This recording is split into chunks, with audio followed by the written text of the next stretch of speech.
My name is Caitlyn Browning. I teach most of the nutrition classes at Belmont in our exercise science department and within our nutrition minor. So I've been at Belmont now for about 6 years. I'm a registered dietitian. Spent some time working out in Portland, Oregon, where I did my dietetic internship and then came back and did some grad work here in Nashville. So cumulatively, with a little bit of a hiatus, I've probably been in Nashville for about 15 years and part of the Belmont community for about 5 to 6 years.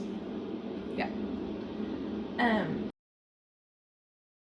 It's complicated. Ava, you know that I have maybe some different views on this. You know, when we look at food, that we don't necessarily, society looks at food and says this is good, this is bad, and I don't love that.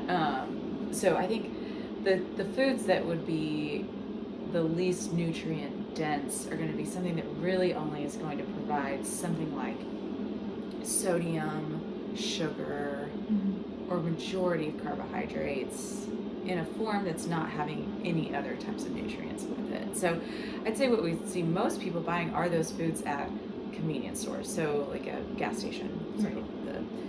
The chips, the candies, those types of things that are high in calories, low in nutrients. Yeah, that's what I would say. And then, to what extent do you think that healthy eating habits or nutrient-dense eating habits are affordable and possible? I think they take a lot of strategy. So I don't think it's impossible. I think it's doable, but it just takes a lot of strategy and unfortunately time and prep, which not a lot of people have the luxury to be able to do that. So I think, things like whole wheat pastas, dairies that have, lots of nutrients, low fat or normal fat dairies, those are all accessible. Big fan of like frozen vegetables that are usually low cost and easy to make. So I think it's possible. It just takes the luxury of time that not everyone has. To what extent do you think that the grocery stores play a factor in perhaps how they display foods that people may think are nutritious or may think are affordable, convenient, but maybe, perhaps are actually in the long run less beneficial? Right. I think marketing is going to drive everything that we see in the grocery store, right? It's not their goal is not to feed a nation properly. The goal of any food chain is to sell. So I think that that's a great observation, and I think you're going to see it a lot, especially in the produce areas too. And a lot of those will they're marketed in a way too to where it looks easier, it looks more doable, it looks like it's less intimidating to see a salad that's already chopped and everything's put together than to look at a bell pepper and be like, what am I going to do with this? So I think that I think it's just like what is their motive and their drive, and usually that's selling, and that's what's going to happen. And then what are consumers doing? And that's what consumers are doing. We're all looking for convenience. Yeah. Well, one, I'm highly educated in this area, so this is something that I feel like I probably have a lot more passion, and I think about it more than a lot of people do. I think that's another thing of luxury, right? So that it's a component that I care about, that I have the capacity to care about, and so I'm able to do that. But I am a unique situation, I will say. I'm a single mom. This is just me and my son. And I'm a lecturer at Belmont, which means I'm not full-time. So I do have to be savvy a lot, and I do care about nutrition. So I think what it looks like to me is I spend our money on a few different types of produce, mainly a few different vegetables a week and a few different types of fruits. I usually rotate them. I do a lot of chopping. So I spend more time on the chopping and less time on it already being pre-done, pre-made, those types of things. I do a lot of canned lentils, canned beans, or sometimes dried beans, because those are really nutrient dense, but I can make them stretch for a long time. I've talked to Ava about this. I do something called meat extenders. So if I'm making taco meat, I'll do like a pound of ground turkey, and then I add in 2 cans of black beans, increase the seasoning. So now I've got double, right? But all I did was add 2 60-cent cans of black beans instead of a whole nother pound of turkey. So we do some things like that here to kind of like make it go further. And then the other thing is, well, we might get to this, but just minimizing food waste, utilizing the freezer, utilizing again, like being wise about finding canned foods or things that can sit on the shelf for a little bit longer. I think that's really important too, to minimize food waste, stretch your dollars. Mm-hmm. Yeah, it's a really fun class, and to be honest, when I first was given the class to teach, I felt that I wasn't maybe their best candidate for it, because I've always been so science and clinically nutrition focused that community kind of felt like a different bear. But what I've found is that there's just a lot to do in that area, and like that.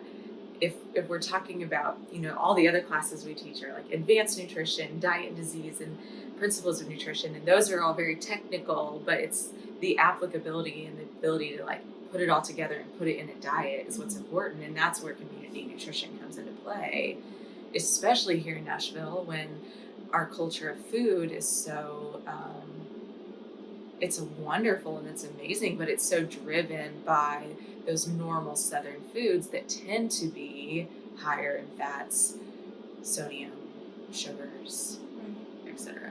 So we're in a unique place, I think, for that. Well, I'm biased to the store because we Right. work with them a lot. So the store, one thing I love about the store though is that when I walk in, it looks exactly the same as in other grocery stores. And so when I look at like, the produce like area, it's very colorful. There's a lot to choose from, at least the times that I've been in there. And then it's just really easy to see everything. So I think that, and it's always, when I go in, I always look for in food pantries, just like what are those staple items that people could get that they can then add in the other things that are flavorful or comfortable or palatable to them.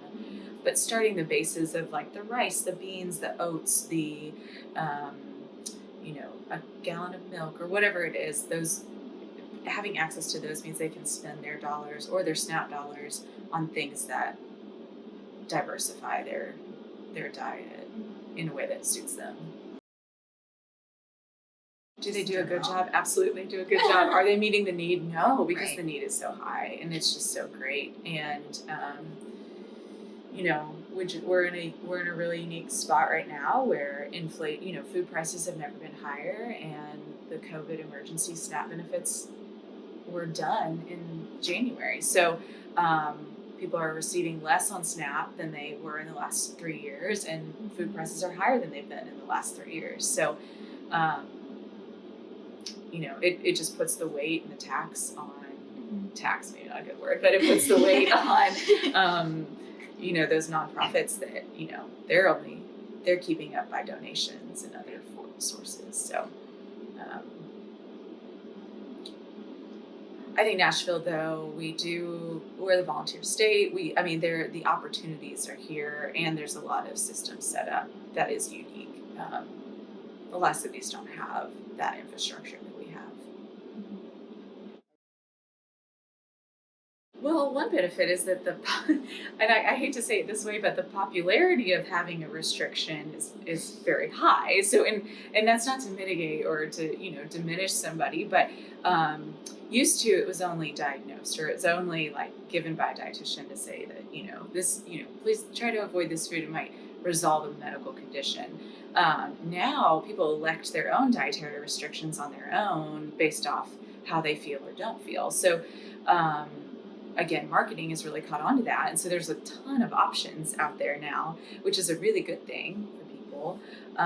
But there's a markup a lot of times on those as well. So one thing I tell people, especially in the forms of, if you're trying to stay away from things like dairy or gluten, you're going to spend more money looking for a product that, so let's say gluten, right? If you're trying to stay away from gluten, you're going to spend more money trying to find a gluten-free pasta usually than you are to try to like revise the way that you're eating in a way to just now consume things like rices and oats and quinoas and barleys. So instead of like trying to recreate a product that usually tends to be more expensive, find other forms of types of foods to eat that were already gluten-free in the first place can be a strategy.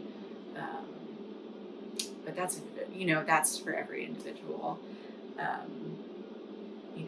they get to do on their own. Right. Good question. But it is a privilege to honor a dietary restriction. It is that is a privilege to be able to eat in a way that you don't, that you cut out a whole food group or a whole type of food. We don't always think of it that way, but it can be a privilege to do that. Similar to like, it's a privilege to go on a diet. It is a privilege to go on a diet, yeah. Figure To it be out. able to go on a diet. It's complicated. And we talked a lot about that in our class too, but programs like WIC, anytime a child is involved, programs like WIC, the school lunch program, there are regulations around what types of products are given with the subsidy money or what can be purchased. My personal opinion is that those programs are run really well. WIC works really well. It's a really successful program, and so I tend to lean more in the camp, if I'm being frank, that regulation wouldn't be a negative thing if it could get more legumes, more whole grains, more fruits and vegetables into people's homes and increasing familiarity with that. But then there's always that component of you want people to be able to have and maintain their ability to choose. And that's, I want to honor people in that too, that they get to make their own decisions. And then you run into lots of issues there with like what's culturally appropriate, what is, what's recognizable, what, we don't want to like whitewash anyone's diet or anything like that too. So it's complicated, which is why it's not currently a regulation. For sure. I don't think it's possible. I think, with a lot of savvy, a lot of knowledge, and a lot of time, again, that privilege of time, maybe. Is it realistic? No. That someone would be able to do that? No. Like, how do you think one should go about that without seeming like, hey, this is what you have to do, fix your life and do this? And it sounds like you guys are already doing this, but it starts with talking to the people and where they're at and seeing like, what are you doing already and what are the challenges that you have. I think it also, transportation is like huge.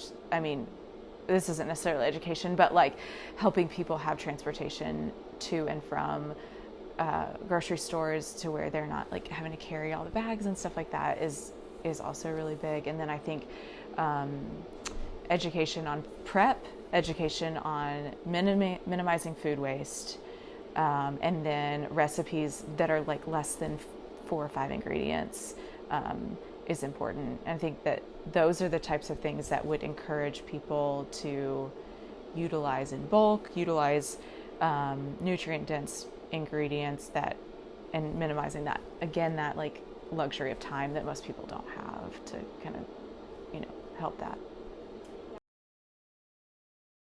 The first thing that comes to mind, right, is that when we think of healthy, we think of these words like clean, we think of organic, we think of, maybe we think of places like certain grocery stores and those that if I eat this way and these things, then I will be healthy. And the reality is that we can eat lots of things from lots of different places and to be healthy. And all food gives us fuel, gives us calories, and within reason is good. Anything can provide a good component. Even a donut could I can take my son to a donut on Saturday morning, and that's a good thing, right? Because it's eliciting like warm, fun memories and conversation. So I think that, we talk a lot about good and bad, and I think that there's this idealism that if we are having this perfect diet, this is what it looks like, and if I'm not doing that, then everything else is bad. And so that can hinder a lot of people from making certain decisions. It's a barrier. I think a lot of those things are barriers. The diet culture, this idea of eating perfectly clean, organic, is a barrier for a lot of people to say, well, if I can't do that, then I'll just, that's not going to be achievable, so I'll give up and not try. The other thing is there's stigma around processed foods, and so there's a lot of benefit to be had from eating canned vegetables, eating canned beans, eating from the freezer section, meats that are processed, like dairy, these things that over time have had a negative connotation at times within the nutrition world, that are actually very nutrient dense, and they've been so anyway, I could make someone a really great diet out of white macaroni and tuna and canned vegetables and stuff from the freezer. We could pull it together and meet all the needs that they have in that way, but someone might look at all of that and say this isn't clean, or this isn't organic, or this isn't kale, Especially like canned. Like I haven't even really thought about canned doesn't necessarily mean bad. Right, and there's so many options now too. There are low sodium options of almost every bean, low sodium tomatoes. You can rinse your beans off, you can soak dried beans. So there's just a lot of options that I feel people, again, the stigma keeps you away from all these options that are good. I can't think of anything large, to be honest with you. And do you think that plays into the marketing factor of if these foods are cheaper, why would we want people to buy them? It would be hard to explain how that doesn't play a role, right? It seems so obvious. Again, I would have to look at it in depth with you too, but yeah, it seems that would be, of course, there would be a connection there. Yeah. I think another thing that, just to be frank, maybe I shouldn't say this on camera, but we're just, look at all of us. We all look the same. Maybe we've come from a similar place. Do the terms like clean eating and whole foods and organic, were we educated in a different way than the community you're working with? Asking them, it may look totally different to them. These concepts we're discussing right now may be completely foreign to them too. I don't know. I'm not, I'd say we're all consuming similar things, but I don't know. We'd have to look at that. It's a good question though.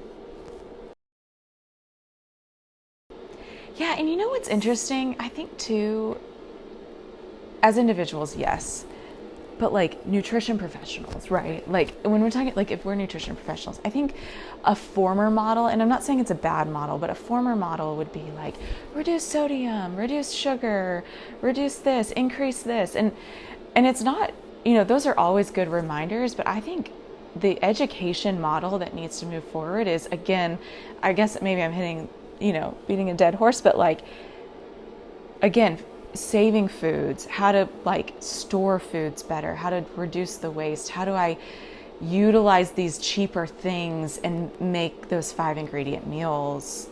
To me, that's the education piece, not the how to read a food label type component. So maybe instead of don't do this, it's more of do this. Yeah, and we talked a lot about that in our classes too, but no one wants a list of things not to eat or not to do. But a list of, ways to include more. The way you do that though is you get on the same level with them, right? So you identify that,